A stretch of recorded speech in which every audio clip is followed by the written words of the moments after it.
Hello, I know it's been a long time and Merry Christmas to all those out in YouTube land, but I'm just doing a quick handheld desk update just to basically catch up with what I'm doing, and I'll be making more videos because I got a nice new camera for Christmas and I'll be filming some more in-depth tutorials, so keep an eye out for those. So what I'm working on at the minute is a couple of commissions over there, which is some War Machine miniatures, which are almost finished.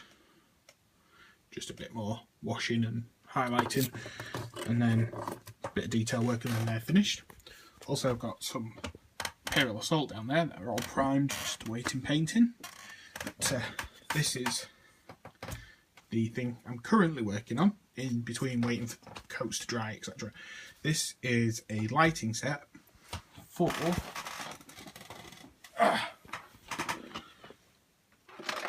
the 1/9 scale Iron Man kit by Dragon. This is for a friend Warren. He's requested that I film tutorials on how I'm doing it and everything, so this is just a quick one. Basically, I just flick out all these lights so you can see it working. So, how do I turn the light off on this thing? Oh, that's clever. Can't turn the light off on the phone. But this basically lights up. It will be a lot brighter when I actually attach it to the proper main supply, because this is a board that's been custom made for breadboarding, but the maximum voltage it will kick out is 5, so you can't blow things. But this circuit is designed to run off of 7.5 volts, which is standard wall wart plug and voltage that I tend to use, because 7.5 volt is the lowest the LED strip can handle. Between 7.5 and 12 volts, anywhere between those two voltages, and it'll work. This LED is not working because I've disconnected it, because the hands on the kit have such small areas. I am using these little SMDs which I can fit in, and they are really tiny. Basically, this is what they are. Exceptionally tiny LEDs. They're the sort of LEDs that are under touch buttons. We touch them and they light up. Basically, that's what they are. So there's one of them in there. That's why I don't jury-rigged into blue tack, because you have to use surface mount compounds and soldering them onto a PCB, etc. But you can also use conductive pen to draw your circuits out with, which is what this is going to have, because the hand is a solid piece in this Iron Man. So if you could imagine the hand and the repulsor underneath, the back of the hand is all one piece, so there's no room inside to put bulb. So which is why I'm going with these SMDs, which is kind of a little bit temperamental, but that's because of the blue tack. There we go. The blue tack's basically holding the jumper wires over the contacts. But, it's currently what it looks like. Obviously, it is a lot brighter when I connect it to the mains, but I don't like to play with the mains electricity whilst using LEDs. I tend to avoid it as much as possible, because I tend to work off 5.5 when I'm prototyping, and then move up the voltages if required.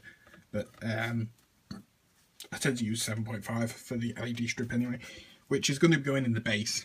I've decided I'm going to put some in the base, which I need the extra voltage, and rather than having two different power supplies or branching off, I want to keep it as parallel as possible. So if any one of these bulbs blows, which it shouldn't do, or the life of the bulb expires, it'll be easy to replace, because you'll know exactly which bulb has blown. But if these were wired in series, if one blows, they all blow. So these are all parallel.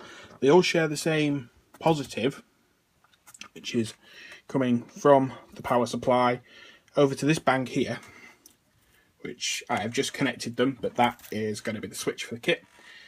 Unfortunately, my breadboard doesn't have the connectors for this, so I have the connectors in a box, but rather than faffing about, I've just put it as the switches permanently on, because my breadboard's power supply has a power switch on it.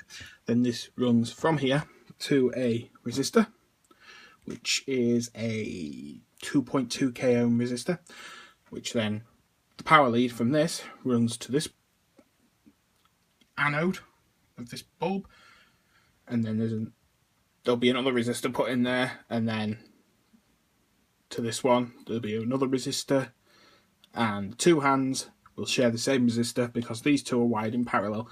So if one hand blows, they both blow, but It's a little compromise, but it saves having a lot of messing around, which means I don't have to solder as much or use as much soldering paste, which is quite expensive and a lot more fiddling about. So obviously we have the foggy one, which is going in the head to diffuse the light.